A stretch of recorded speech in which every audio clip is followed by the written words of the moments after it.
చాలా మంది క్లినిక్ వచ్చిన వాళ్ళు అడుగుతుంటారు, మేడం ప్రెగ్నెన్సీ టెస్ట్ ఎప్పుడు చేసుకోవాలి, ఎన్ని రోజులు వెయిట్ చేయాలి, సేమ్ డే చేసుకోవచ్చా, మార్నింగ్ చేయాలా, ఈవినింగ్ చేయాలా అని చాలా డౌట్స్ అడుగుతూ ఉంటారు. ప్రెగ్నెన్సీకి రిలేట్ అయిన హార్మోన్ ఏంటంటే హెచ్సిజి, హ్యూమన్ కొరియోనిక్ గోనియోట్రోపిన్ అంటా ఉంటాము.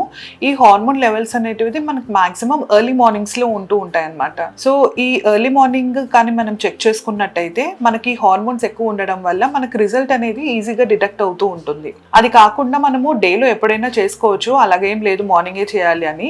కాకపోతే ఏంటనంటే మనం డైలీ మార్నింగ్ టైమ్స్లో ఇట్లా ఎక్కువ వాటర్ తీసుకోవడం వల్ల, ఫ్రీక్వెంట్ యూరినేషన్ వల్ల మనకు ఈ యూరిన్లో హార్మోన్ అనేది తగ్గిపోయి మనకు రిజల్ట్ అనేది కొద్దిగా డిఫరెంట్గా వస్తుంది. అంటే ఫాల్స్ నెగిటివ్ వచ్చే ఛాన్సెస్ ఉంటాయి అనమాట. ఫాల్స్ నెగిటివ్ అంటే మనకు రిజల్ట్ పాజిటివ్ ఉన్నా కూడా మన కిట్లో అనేది మనకు నెగిటివ్గా చూపించే అవకాశం ఉంటుంది. సో బెటర్ ఏంటంటే మనము ఎర్లీ మార్నింగ్ ఫస్ట్ శాంపిల్ తో మనం టెస్ట్ చేసుకుంటే రిజల్ట్ అనేది అక్యురేట్ గా తెలుస్తుంది. And second thing, period miss అయిన ఎన్ని రోజులకు చేసుకోవాలి అని అడుగుతూ ఉంటారు. So for suppose me periods అన్ని రెగ్యులర్ గా ఉన్నాయి, కరెక్ట్ గా ఉన్నాయో, షూర్ ఆఫ్ యువర్ డేట్స్ అన్నట్టు ఉంటే మీరు పీరియడ్ అయిన నెక్స్ట్ డేనే చేసుకోవచ్చు, మనకు రిజల్ట్ అనేది తెలుస్తుంది.